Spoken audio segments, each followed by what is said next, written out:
ये सवाल परीक्षा में 3 बार पूछा गया है और चौथी बार जो पूछा गया था उसमें कीमत में थोड़ा परिवर्तन किया है, जो मार्च 2018 में और 22 में पूछा गया है सेम टू सेम, और 2025 में पूछा गया था। इसकी जो कीमत थी वो डबल करके पूछी थी, और अगस्त 2020 में एक आध कीमत में परिवर्तन करके उसको वापस से ऐसे पूछा गया था। नहीं, 4 बार बोर्ड में पूछा गया, मोस्ट IMP क्वेश्चन है।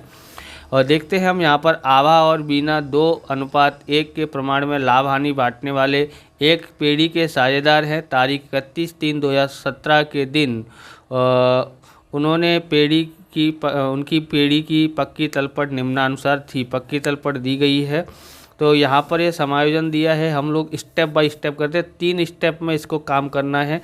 पहला स्टेप में हमको क्या करना है, सब पहले स्टेप में हमको पूंजी और जो रोकड़ बैंक है उनका खाता बनाना है, उनकी शेष आगे लाई इस तरह से लिखते हैं। तो पहला स्टेप में हम लोग इस तरह से करते हैं। तो पहले पूंजी देख लेते हैं कितना है। आवा की 80,000 है और बीना की 60,000 है।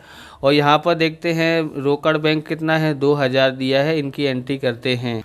तो आपको खाते कौन कौन से बनाने हैं, पुनः मूल्यांकन खाता बनाना है। ओके, पुनः मूल्यांकन खाता, साझेदारों का पूंजी खाता। यहाँ पर आपको इस पूंजी खाते में पार्ट 5 में तारीख नहीं भी लिखोगे तो भी चलेगा। आगे हमने तारीख वाला बनाया था, इसमें तारीख नहीं लिखोगे तो भी चलता है। और कौन सा खाता बनाना है, तो और ये रोकड़ बैंक खाता इतने खानों की बना लेना है, पक्की तलपट बड़ा बनाना है। और यहाँ पर आभा का और बीना का पीढ़ी में रोम नाम से इसमें सवाल में दिया हुआ है करने के लिए, इसलिए कर रहे हैं। बाकी बोर्ड की परीक्षा में आपको बगैर रोम नामचा का ही पूछा जाएगा। और 2 सवाल आएंगे, ध्यान रखना, 2 सवाल आपको मिलेंगे इसके विभाग ई में। ओके, 2 सवाल मिलेंगे। तो सॉल्यूशन करते हैं। सबसे पहले पूंजी खाते में लिखते हैं। पूंजी खाते में क्या लिखेंगे, शेष आगे लाए। तो शेष आगे लिखा है तो इधर साइड लिखा जाएगा, शेष आगे लाए कितना कितना था। तो आवा का था कितना, 80,000 था, तो 80,000 लिखते हैं, 80,000। और जो बीना का था वो 60,000 है, तो 60,000 लिखते हैं। ओके, अब रोकड़ बैंक खाते में देखते हैं। रोकड़ बैंक खाते में यहाँ उधार साइड शेष आगे लाए इस तरह से लिखा जाएगा। ओके, तो यहाँ लिखते हैं शेष आगे लाए, शेष आगे लाए, बराबर। कोई भी सवाल करो पहले सबसे पहले यही लिखना है आपको, पूंजी का और रोकड़ बैंक खाते का बनाना है। सबसे पहले शेष आगे लाए, रोकड़ बैंक खाते में शेष साल आगे लाए तो उधार साइड लिखा जाता है, उधर पूंजी में जमा साइड लिखा जाता है, पूंजी को शेष आगे लाए। ओके, उसके बाद अगला स्टेप देखते हैं। तो दूसरे स्टेप में आपको अनामत को करना है। अनामत देखो, सामान्य अनामत, कारीगर मुआवजा अनामत और विनियोग अनामत। इसमें कोई समायोजन नहीं दिया है, इसलिए हम लोग सेम टू सेम ऐसे ही लिख देंगे। तो कौन कौन से सामान्य अनामत, कारीगर मुआवजा अनामत और विनियोग अनामत, आप क्वेश्चन नंबर 5 अगर आपने देख लिया होगा तो आपको पता पड़ेगा कौन कौन से अनामत को इधर साइड लिखे होते हैं और कौन कौन से खर्चे इधर होते हैं जिनको हमको एंट्री करनी होती है।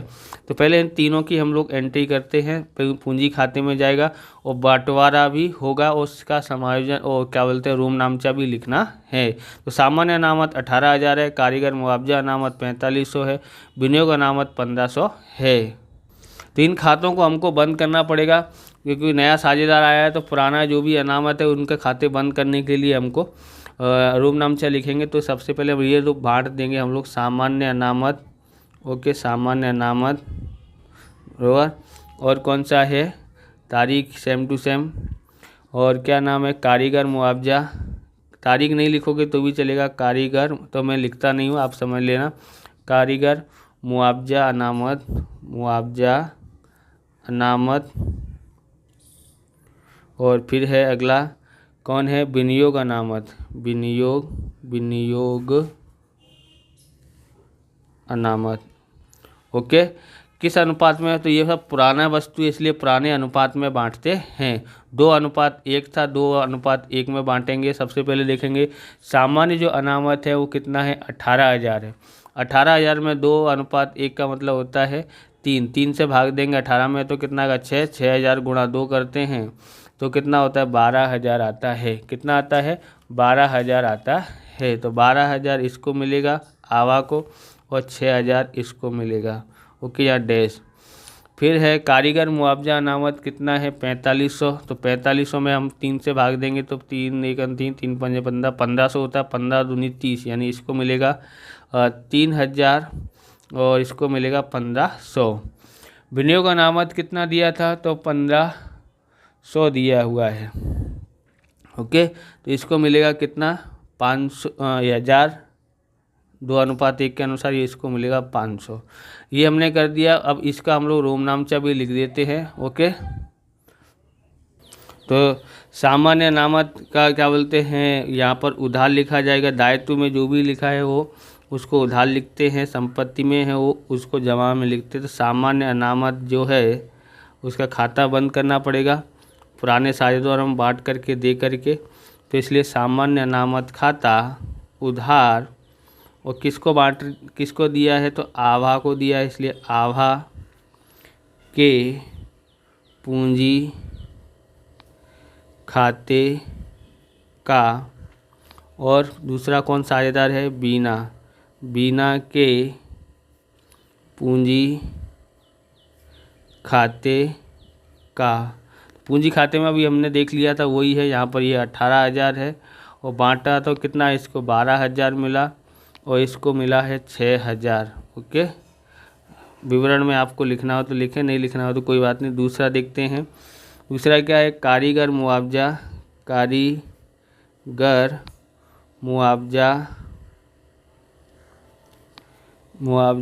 अनामत खाता उधार, इसका भी खाता क्लोज करना पड़ेगा। तो ये जमा होता है। देखो पक्की तलपट में जो लिखा है वो क्या बोलते हैं, जमा होता है। हम लोग जो पूंजी दायित्व में लिखा है ना वो, तो उसका खाता क्लोज करने के लिए उसको कहाँ लिखा जाएगा, उधार साइड में। इस तरह से उधार लिखा हुआ है, इसे समझना है। आभा के पूंजी खाते का, बीना के पूंजी खाते का कितना है यहाँ पर, तो देखेंगे यहाँ लिखा है 4500 है और बांटते हैं तो इसको 3000 और इसको मिलेगा 1500। ओके, अब यहाँ आगे देखते हैं तीसरा, विनियोग अनामत।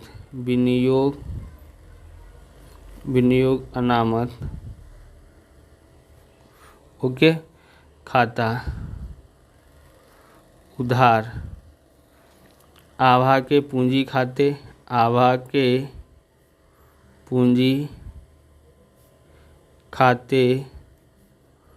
का और बीना के पूंजी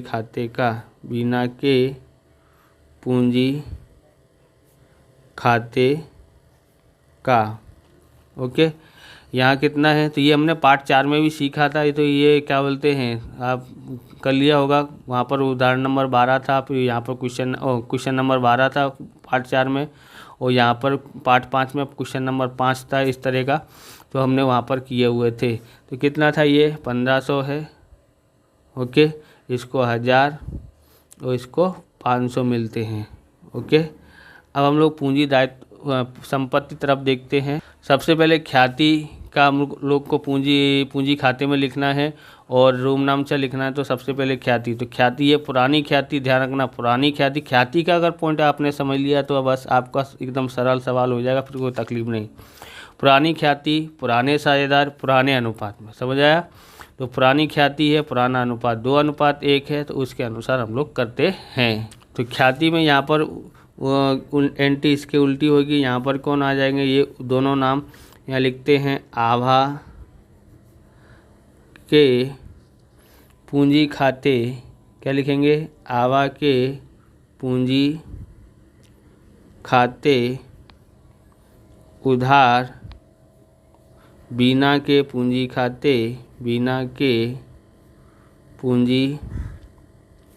खाते उधार, ख्याति खाते का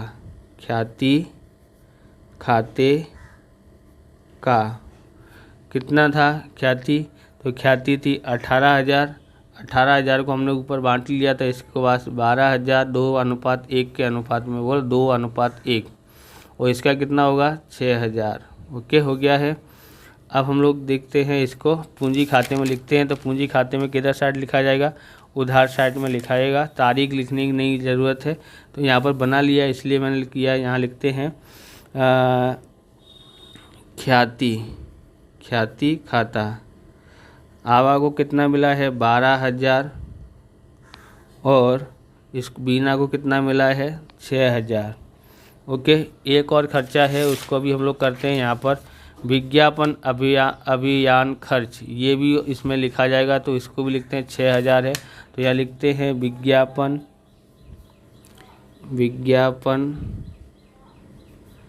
अभियान खर्च, ये भी 2:1 में बांटते हैं। तो कितना होगा इसका 4,000, इसका आएगा 2:1 के अनुसार 2,000, 4,000 यहाँ 2,000। तो इसका रोम नामचा लिखते हैं। ओके, यहाँ रोम नामचा में क्या लिखा जाएगा, इसके जैसा है 5वीं एंट्री, आवा के पूंजी खाते उधार बीना के पूंजी खाते उधार। ओके, विज्ञापन अभियान खर्च खाते का कितना था 6,000 था। ओके, तो इसको कितना मिलेगा 4,000 और इसको 2,000। ओके, हो गया। अब हमको आगे का स्टेप ध्यान रखना, 2 स्टेप होगा, तीसरा स्टेप ध्यान रखें। तीसरे स्टेप में आपको ये ध्यान रखना है रिसील, बराबर, ये जो पूंजी लेके आता है उसका ध्यान रखना है। तो रिसील 1,00,000 पूंजी के रूप में और 24,000 ख्याति पेटे रोकड़ लाया, दोनों रोकड़ लेके आया तो रोकड़ खाते उधार आएंगे। इसका लिखेंगे रिसील की पूंजी खाते का, और ख्याति, इस ख्याति को कैसे लिखा जाता है, ख्याति के प्रीमियम खाते का। ओके, इस तरह से लिखेंगे। फिर आगे देखेंगे इसको और कहाँ लिखना है। तो यहाँ पर 6ठी एंट्री हम लोग करते हैं, क्या लिखेंगे यहाँ पर रोकड़ खाता उधार, बराबर, और क्या लेके आया है रिसील के पूंजी खाते का, रिसील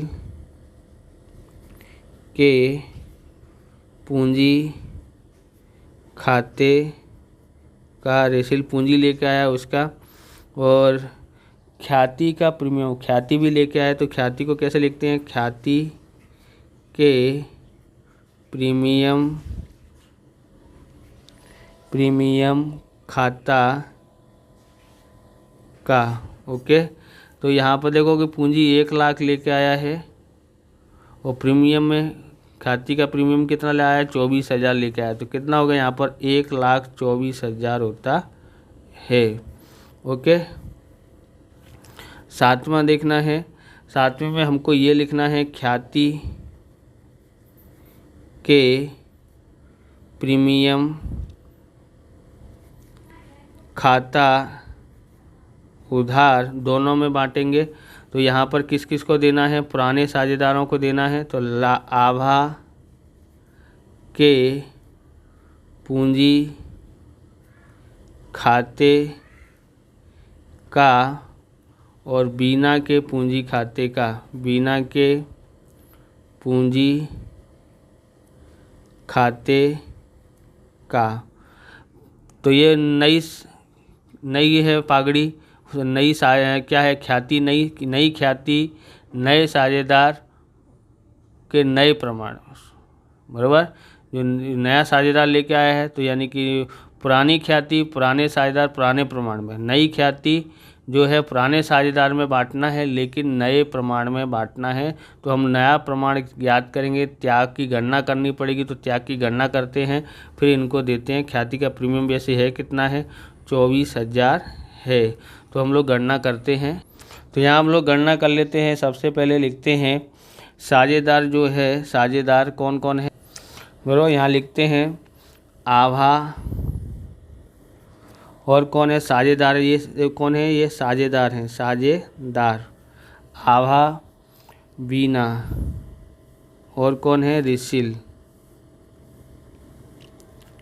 कि नया प्रमाण जो दिया गया है वो कितना दिया गया है, पुराना प्रमाण 2:1 और नया दिया गया है 2:1:2 दिया है, बरोबर। यहाँ लिखेंगे पुराना भाग, तो पुराना भाग के अनुसार इसका कितना मिलेगा, 2 और 1 3, यानी कि 3 यहाँ 3 यहाँ, ओके। इसका भाग कितना है 2, तो 2/3 होता है। इसका कितना होगा 1/, यहाँ पर डैश। नया भाग देखोगे तो कितना आता है नया भाग, इसका है 2, इसका है 1, इसका है 2, 2 और 1 3, 2 5, बट्टे में 5, बट्टे में 5, बट्टे में 5, ओके। अब साझेदार, ओके। अब यहाँ पर लिखते हैं आभा और यहाँ लिखते हैं बीना, ओके।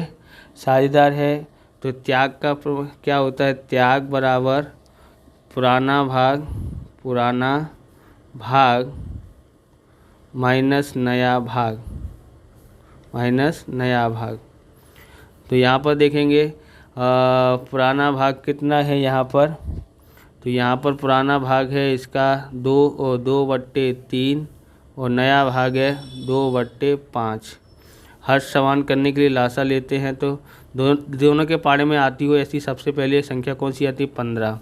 इधर 3 का गुणा करेंगे तो 15 हो जाएगा, बराबर। इधर करेंगे 5 का तो 15 हो जाएगा, बराबर। तो यहाँ लिखते हैं 2 पंजे 10 और 3 दूनी 6, बराबर कितना आता है 4। 10 में से 6 गया 4, 4/15। क्या है ये त्याग, बराबर। यहाँ परिणाम लिखना है तो परिणाम त्याग आया। अब ये ज्ञात करते हैं बीना का, तो बीना का पुराना प्रमाण कितना है 1/3 और नया है 1/5। हर समान करने के लिए यहाँ पर 5 से गुणा 15 लासा आता है, इसलिए 15 लाने के लिए इधर 3 का गुणा, ओके। यहाँ पर 15 लाने के लिए 5 से गुणा करना पड़ेगा। 5 एकन 5 और 3 एकन 3, 5 तिया 15। तो यहाँ हमारे पास कितना आता है, 5 में से 3 गया तो 2/15। तो ये भी परिणाम में क्या है त्याग, ओके। अगर आपको कोष्टक बनाना है तो कोष्टक बना लेना, नहीं बनाना है तो सीधा सिंपल करोगे तो भी चलेगा, ओके। तो ये हमने कोष्टक बना के किया है इस तरह से, ओके। हो गया, त्याग आ गया है।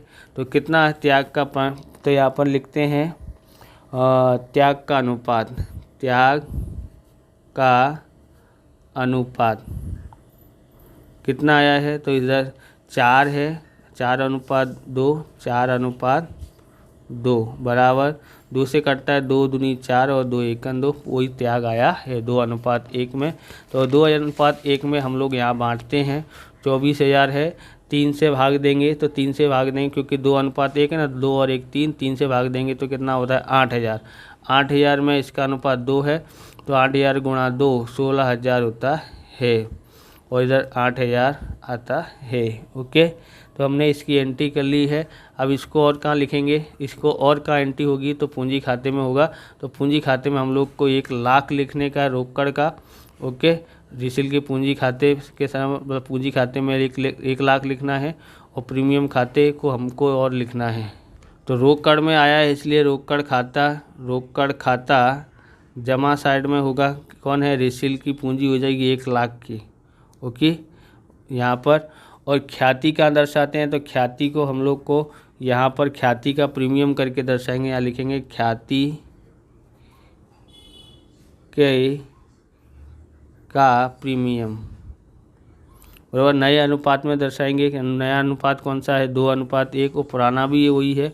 तो कितना आएगा इधर, इसके पास 16,000 आता है आभा के पास, और बीना के पास में कितना होता है 8,000 होता है। तो पूंजी का और बाकी का पूंजी और ख्याति का प्रीमियम हमने बता दिया है। तो इन दोनों को करने के बाद फिर आपने पार्ट 4 में सीखा है वही सेम टू सेम रहता है। तो इतना भी कर दोगे तो आपको 3 नंबर पक्के मिल जाएंगे, 2-3 नंबर, ओके। अब पहला हो गया है। अब दूसरा देखते, ज़मीन मकान की कीमत 17,000 से बढ़ानी है। तो इसकी ज़मीन मकान कितना है, 72,000 है। 17,000 से बढ़ानी यानी 17,000 और बढ़ानी है। तो यानी ये ज़मीन की वृद्धि हुई है। तो हम लोग पक्की तलपट में पहले लिखते हैं इसको। तो यहाँ लिखते हैं ज़मीन, पक्की तलपट में ज़मीन मकान कितना है, 72,000 है। ओके, 72,000 इतने में आ नहीं पाएगा, यहाँ लिख देता हूँ 72,000। ओके, वृद्धि हुई है, वृद्धि कितने की हुई है, 17,000 की, 17,000 की। तो कितना हुआ टोटल, 89। वृद्धि हुई है तो हमको फ़ायदा हुआ, तो फ़ायदा हुआ है तो पुनः मूल्यांकन के जमा साइड में लिखते हैं, और घाटा हुआ यानी हानि हुई है तो उधार साइड में लिखते हैं। बराबर। अगर आपको ऐसे समझ में आए तो बोला जितनी भी संपत्तियां हैं उनमें वृद्धि हुई है तो जमा साइड में, और अगर संपत्ति में कमी हुई है तो उधार साइड में। दायित्व का उल्टा रखने का, जो दायित्व में लिखा जाता है वो, जिनमें वृद्धि हुई है तो उधार और कमी हुई है तो जमा साइड में। ओके, दायित्व में ऐसा किया जाता है। संपत्ति में अधिक है तो वृद्धि हुई है तो जमा में, और कमी हुई है तो उधार में। तो हम लोग यहाँ पर वृद्धि हुई है तो कहाँ पर लिखेंगे, पुनः मूल्यांकन खाते के जमा साइड में लिखते हैं। तो जमा साइड में यहाँ लिखते हैं, क्या लिखेंगे, ज़मीन मकान खाता, ज़मीन मकान खाता कितना है, 17,000 है। तो 17,000 लिखते हैं। बराबर। अब आपको यहाँ पर ध्यान में रखना है, इसका रोम नामचा भी लिखना है। तो रोम नामचा लिखते हैं। यहाँ पर क्या आएगा, यहाँ तो ज़मीन मकान संपत्तियाँ हैं तो उधार साइड में लिखी जाएंगी। तो यहाँ लिखते हैं 8वां, ज़मीन मकान खाता, ज़मीन मकान खाता उधार, और क्या आएगा, पुनः मूल्यांकन खाते का, क्या लिखेंगे, पुनः मूल्यांकन खाते का। देखा होगा ज़मीन मकान पुनः मूल्यांकन खाते में जमा तरफ लिखा था, तो ये कहाँ पर आ जाएगा, रोम नामचा उधार तरफ आएगा, क्योंकि खतौनी का हम लोग उल्टा, खतौनी में क्या करते हैं उल्टा, तो पुनः मूल्यांकन खाता बनाया तो उसमें इसका उल्टा, रोम नामचा का उल्टा ही होता है, उधार है तो इसको जमा साइड में लिखेंगे। कितना कितना था, 17,000 था, 17,000 लिखा यहाँ पर, 17,000। ओके, अगला देखते हैं समायोजन। यहाँ पर लिखा है तीसरा, यंत्र की कीमत में 32,000 तक घटानी है। तो देखो यंत्र कितना है, तो यंत्र है यहाँ पर 40,000 का, घटाना कितना तक है, 32,000 तक घटाना, यानी कितना कम हुआ, तो कितनी कमी हुई, तो 8,000 की कमी हुई है। तो सबसे पहले पक्की तलपट में लिख देते हैं यहाँ पर, या फिर पहले रोम नामचा लिखने का है तो रोम नामचा लिखेंगे यहाँ पर, उसका उल्टा हो जाएगा, वृद्धि हुई तो ऐसे, और कमी हुई तो कहाँ लिखेंगे, यहाँ पर लिखेंगे पुनः मूल्यांकन खाता उधार, और यंत्र खाते का कितना है, यंत्र खाते में कितना आएगा, यहाँ पर 8,000 और 8,000। तो यहाँ पर पुनः मूल्यांकन खाते को ये कहाँ पर आएगा, यहाँ पर जमा साइड है तो उधर क्या आएगा, उधार साइड में आता है। पहले यहाँ लिख लेते हैं पक्की तलपट में। तो पक्की तलपट में हम लोग लिखते हैं सबसे पहले यंत्र कितने का है, तो यंत्र है 40,000 का। ओके, 40,000 का यंत्र है, माइनस कमी कितने की हुई है, 8,000 की। तो कितना हुआ यहाँ पर, 32,000 होता है। और इसको यहाँ पर करते हैं तो यहाँ कहाँ पर आएगा, कमी हो तो उधार साइड में यहाँ पर लिखेंगे, क्या लिखेंगे, यंत्र खाता, क्या लिखेंगे, यंत्र खाता कितना है, 8,000 है। आगे देखते हैं यहाँ पर हमारे पास और क्या दिया गया है। तो यहाँ पर देखोगे देन प्रतिशत डूबत ऋण अनामत रखनी है। तो डूबत ऋण अनामत यहाँ पर देखोगे देनदार दिया है 24,000, और डूबत ऋण अनामत यहाँ पर 2,000 दिया है। यानी कि यहाँ पर 10% के अनुसार 2400 होती है, यहाँ कितना दिया है 2000 दिया है। तो ये डूबत ऋण अनामत में वृद्धि हुई है, तो वृद्धि हुई है तो हमको इसमें देखो ये डूबत ऋण अनामत देनदार में वृद्धि नहीं हुई है, डूबत ऋण में वृद्धि हुई, यहाँ पर घटाते हैं। तो इसको समझने का है कि देनदार में अगर वृद्धि होती तो हम लोग कहाँ लिखते, अपने मूल्यांकन के जमा तरफ लिखते। ओके, और ये तो माइनस किया जाता है तो इसको कहाँ, इसमें वृद्धि हुई है तो कहाँ लिखा जाएगा, उधार तरफ लिखा जाता है। ओके, तो पहले हम लोग इधर एंट्री कर लेते हैं, यहाँ लिख देते हैं डूबत ऋण अनामत, डूबत ऋण अनामत। ओके, कितना है यहाँ पर, तो ये पुराना है, नया है 2400, पुराना कितना था 2000, तो इधर 400 की वृद्धि हो गई है तो इसलिए इधर साइड लिखा है। ओके, यानी आप ऐसे समझो कि ये हमारा दायित्व है, दायित्व में वृद्धि हुई तो हमको घाटा हुआ ना, घाटा हुआ तो हम लोग को कहाँ लिखा जाता है, उधार तरफ लिखा जाता है। ओके, तो हम लोग देखेंगे यहाँ देनदार लिखते हैं, देनदार, देनदार कितने थे, तो देनदार थे 24,000 के, कितने हैं 24,000 के बराबर। और यहाँ माइनस करते हैं अनामत, अनामत कितना परसेंट है, अनामत 10%, तो 10% कितना होता है 2400 होता है, 2400 घटाते हैं तो 21,600 आता है।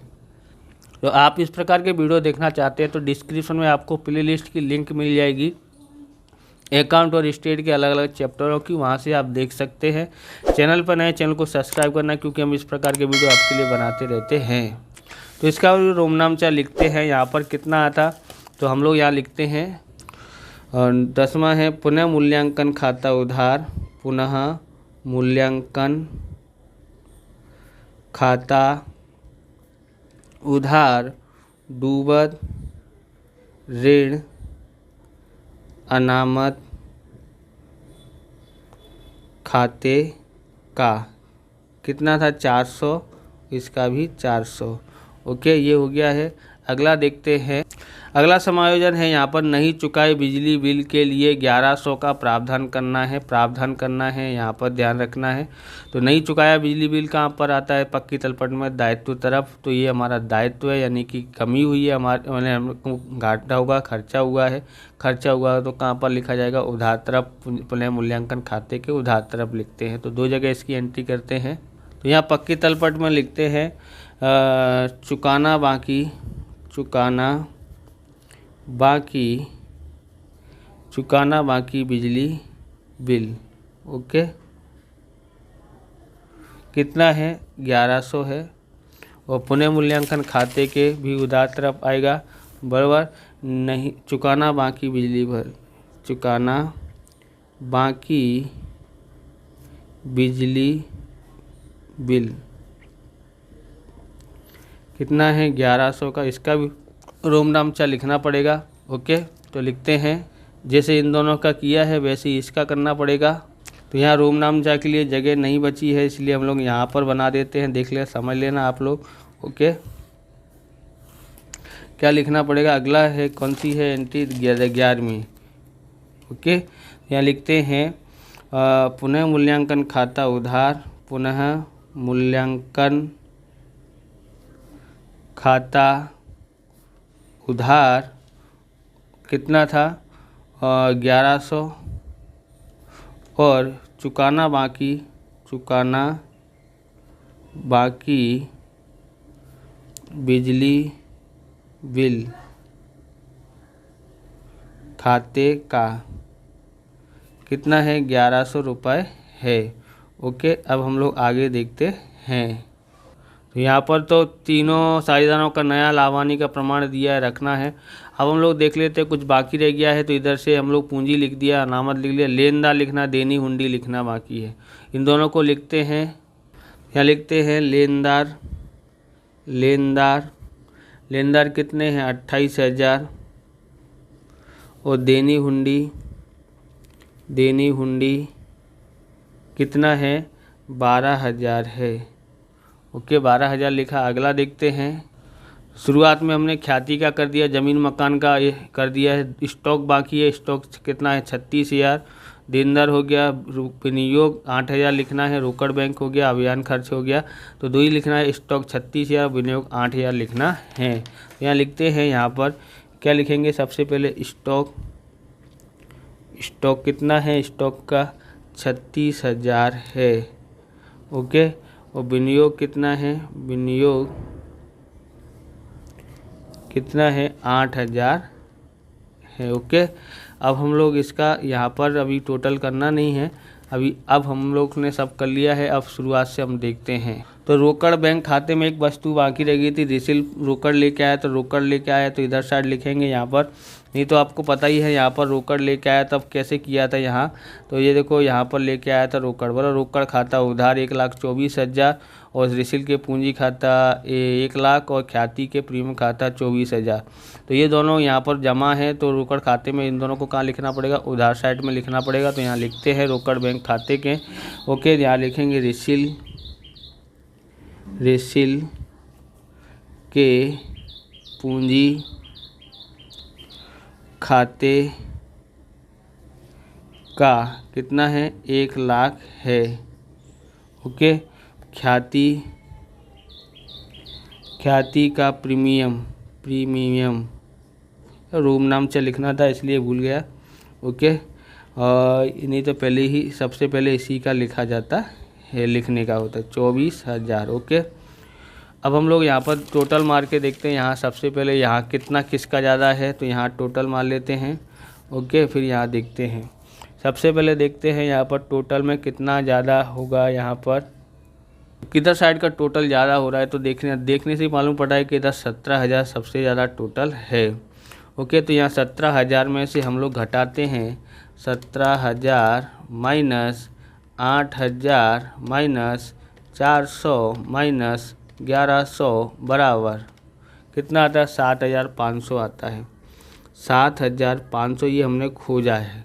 ओके, तो हम लोग क्या करेंगे, यहाँ पर पूंजी खाता लिखेंगे, यहाँ पूंजी खाता लिखेंगे। पूंजी खाता क्या है, ये इधर साइड होता है तो लाभ, बराबर, इस तरह से लिखेंगे लाभ। ओके, पूंजी खाते में ले जाना है आभा और बीना, किस अनुपात में, तो 2:1 में, 2:1 में, बराबर। 3 से भाग दोगे 7500 में तो कितना आता है, 2500। 2500 गुणा 2 करते हो तो इसके पास 2500 गुणा 2 यानी कि 5,000। 2500 एकन 2500, 7,500 हो गया। इसको कहाँ ले जाना है, तो पूंजी खाते लेके जाना है। ओके, पूंजी खाते लेके जाते हैं यहाँ पर, तो यहाँ लिखते हैं पुनः मूल्यांकन खाता। क्या लिखेंगे यहाँ पर, पुनः मूल्यांकन खाता। कितना आया यहाँ पर, 5,000 इसको और 2500 इसको। ओके, अब हम लोग आगे देखते हैं इधर साइड का, किधर साइड का टोटल ज़्यादा हो रहा है। तो टोटल मार के हम लोग कर लेते हैं, फिर देखते हैं। तो टोटल हमने कर लिया है, कितना आया इधर का टोटल, 1,17,000 आया, 78,500 आया, 1 लाख आया है, बराबर। और इसमें से हम लोग 1,17,000 में से 12,000 और 4,000 घटाते हैं तो 100 यानी ये 16,000 होता है। तो 1,17,000 में से 16,000 घटाएंगे तो 1,01,000 आता है। तो ये हमने ज्ञात किया है। ये भी हमने ज्ञात किया है। 78,500 में 6,000 और 2,000 घटाते हैं यानी 8,000 घटाते हैं तो 70,500 आता है। इधर 1 लाख पूरा के पूरा आता है। ओके, तो ये हमने इनकी क्या ज्ञात की है, पूंजी ज्ञात की है। तो यहाँ लिखेंगे शेष आगे ले गए। ओके, इनको कहाँ लिखाना पड़ेगा, तो पक्की तलपट में लिखते हैं।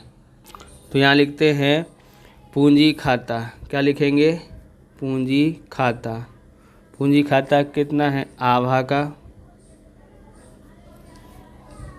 101 और बीना का यानी 1,01,000, बीना का है 70,500 और रिसिल का कितना है, 1 लाख है। ओके, अब हम लोग यहाँ पर कितना करते हैं, 27,500 हो जाता है। 2,71,500, 2,71,500। अभी ये और बाकी ये वाला खाता देख लेते हैं किधर साइड ज़्यादा है, तो इधर का ही सब कुछ दिया है, तो इधर का टोटल मार लेते हैं। ओके, कितना है यहाँ पर तो देखोगे तो सीधा सिंपल सा जुड़ जाएगा 24,000 और 2 या 26,000 या 1 लाख, तो यानी 1,26,000 होता है। कैलकुलेटर की भी ज़रूरत नहीं है, यहाँ 1,26,000। ओके, इसको लिख लेंगे शेष आगे ले गए, शेष आगे ले गए 1,26,000, ये हमने ज्ञात किया है। इसको यहाँ पर लिखेंगे रोकड़ खाता, रोकड़ बैंक खाता, लिखेंगे रोकड़ बैंक, पक्की तलपट में लिख रहे हैं बैंक खाता कितना होता है, तो 1,26,000। टोटल कर लेता हूँ फिर आपको बताता हूँ कितना आता है। तो इसका टोटल आया है, हमने कर लिया है 3,12,600 आया है, 3,12,600 आता है। इस प्रकार से ये वीडियो पूरा होता है। अगर आपको हमारा वीडियो अच्छा लगे तो लाइक करें, शेयर करें, कमेंट करें, चैनल पर नए चैनल को सब्सक्राइब करें। मिलते हैं नेक्स्ट वीडियो में। जय हिंद, जय भारत, वंदे मातरम।